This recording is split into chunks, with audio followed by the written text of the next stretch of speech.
सासू माँ के पास जाती है। तुमने कब गाड़ी चलाना सीखा? हमारे बाबूजी के पास पुरानी स्कूटर थी, सीख ली। फिर स्कूल में एक मास्टर जी भी ऐसी ही गाड़ी लेकर आते थे, उन्होंने सिखा दी।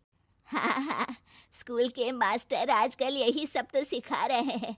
पढ़ाई का कुछ सिखाते तो कुछ भला होता। अरे बहू, अब गाड़ी मत चलाना। हमारे परिवार में कभी किसी औरत ने पीछे से आगे की सीट पे आने की हिम्मत नहीं की है। तुम भी मत करना, समझी? जी, समझ गई माँ जी।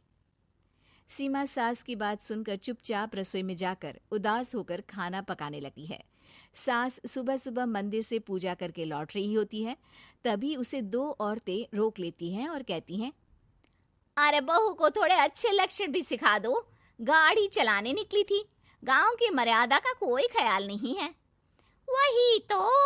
अरे पैसे आने लगे हैं तो क्या मतलब कि किसी रीति रिवाज को नहीं मानोगे? अरे समाज में रहना है तो समाज के ढंग से ही रहना पड़ता है। अरे लाज भी नहीं आई बहू को? चूल्हे चौके से निकलकर सीधे गाड़ी लेकर चौराहे चबूतरे नाप लिए, फट फट फट करते हुए। अरे कुछ कह देना उसे। अरे ये क्या कहेगी, बूढ़ी सास है, इनकी थोड़ी ना चलती होगी घर में। हाँ, बहू की ही चलती होगी, मर्जी भी और गाड़ी भी। सास सब सुनकर घर आती है और बहू को चिल्ला के बुलाती है। अरे नाक कटवा दी सबके सामने गाड़ी चलाकर। औरत जात गाड़ी नहीं चलाती।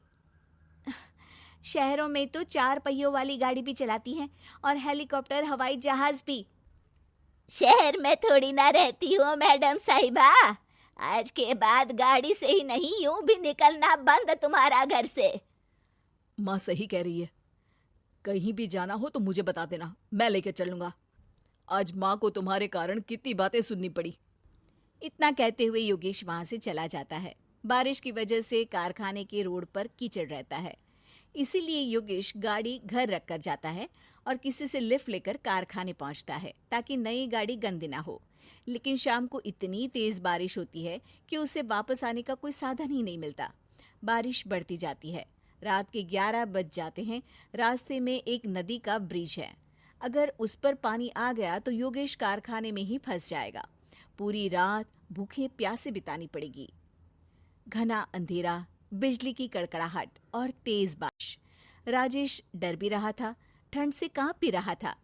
तभी उसे रोड से आती हुई एक रोशनी दिखती है। वो देखता है कि उसके सामने एक बाइक आकर खड़ी हुई है। वो ऊपर वाले को धन्यवाद देकर उस बाइक वाले आदमी की तरफ बढ़ता है, पर पास जाकर देखता है तो भौचक्का रह जाता है। सीमा, तुम यहाँ इतनी बारिश में गाड़ी पर? पहले बैठो तो, नदी ब्रिज पे आ जाएगी तो जाना मुश्किल हो जाएगा। योगेश गाड़ी के पीछे बैठता है। सीमा गाड़ी चला रही है।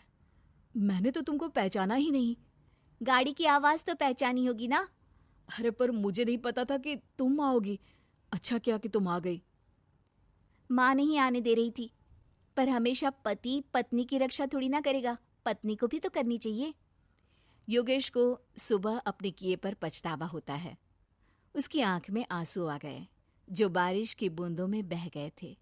उसके बाद सीमा को सास ने और योगेश ने खुशी खुशी समाज की सीमा लांघने की मंजूरी दे दी।